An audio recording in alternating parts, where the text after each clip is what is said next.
So, 14th of August 2019. Where was I 40 years ago today? I was part way between Land's End and the Fastnet Rock off of Southern Ireland. I was in a force 10 gale along with around about 300 other yachts on the 1979 Fastnet Race. So how do we find ourselves there? Saturday the race started and we had no idea there was a storm coming of this magnitude. We started off at Cowes and we made our way out the Solent, past the Needles, and we headed across the open water towards Portland, towards Weymouth. In the night of Saturday, we found ourselves with many others in a tide gate off of Portland Bill, and we broke through. In Saturday morning, we made our way across Lyme Bay, and through Sunday, we made our way across the different bays around the headlands of Devon and Cornwall. Monday morning found us fairly becalmed, virtually in fog, off of the Lizard. We're still on the south side of Cornwall, we haven't reached Land's End. The wind increased, we're pleased with that, we're sailors, we're looking for wind.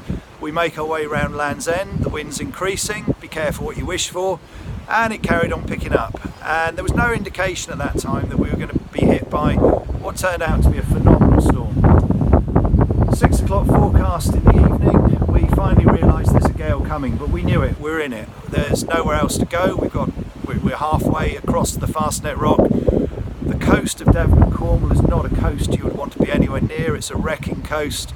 So we had an experienced skipper and he said we're going to stand out to sea, we're going to push out to sea, we're going to look for sea room. It was an excellent decision. That night we were hit by really serious seas. The boat's taking a real beating, but it's okay, it's a strong boat. She's a 33 footer called Hullabaloo. We got a good crew on board, 4 of us have sailed together regularly, and we just literally hoped that the boat and the equipment would hold up. Come Tuesday, which is the day which everyone really remembers, search and rescue helicopters out there reported winds of in excess of 60 knots. We would agree. We had Brooks and Gatehouse instruments on board. The gauge on the wind stopped at 60 knots and it stayed at 60 knots for a lot of Tuesday. Those winds were very, very solid, storm force 10. The wind won't really do you the damage, it's the seas that do the damage. And if I've described it since, I would say we had very, very strong, very large swells rolling in from the south, but every now and again we get hit by what could only be called a freight train of a wave that would come out of the west. It would be coming through the troughs. Peculiar unless you've seen it, absolutely phenomenal to witness, and going back and looking at it, the meteorologists think and the oceanographers think that what happened was the low came over the top of the fleet. We had very strong southerly winds, we had southerly gales, the wind veered through 90 degrees, we then had even stronger westerlies, and the seas could have caused breaking crests running at 35 knots. Very, very serious breaking conditions. We rode it out, we stayed out at sea, the boat held up thankfully, and by Wednesday morning we made our way back to Plymouth under our own steam. During the day of the storm, we had merchant vessels out there. This was the largest peacetime rescue since World War II. We saw helicopters flying in extraordinary conditions. The RNLI, the lifeboats put to sea. I think everybody who was in a position to help on larger ships, they realised there was a potential disaster. What did we learn from it? We learned that you want a strong boat. We learned that you want strong equipment. We learned that simple is good on a dark and stormy night.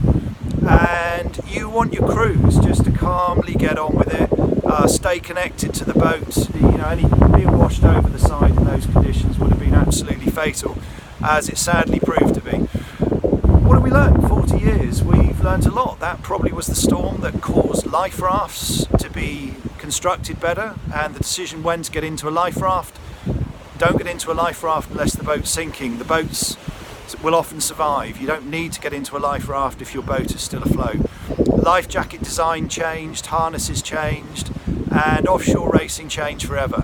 The requirement was VHFs, the requirement was a higher level of crew eligibility, and overall it was an incredible experience, and I hope what I've learnt then, I've never stopped learning, and it's been a pleasure. The people I've gone to sea with over the years, a lot of give and take, and I think in this year particularly, reflecting back over 40 years, very, very privileged to be part of the maritime community, and all of those who've contributed to Next Gen and our work and our efforts to try and make people safer at sea. Huge thank you.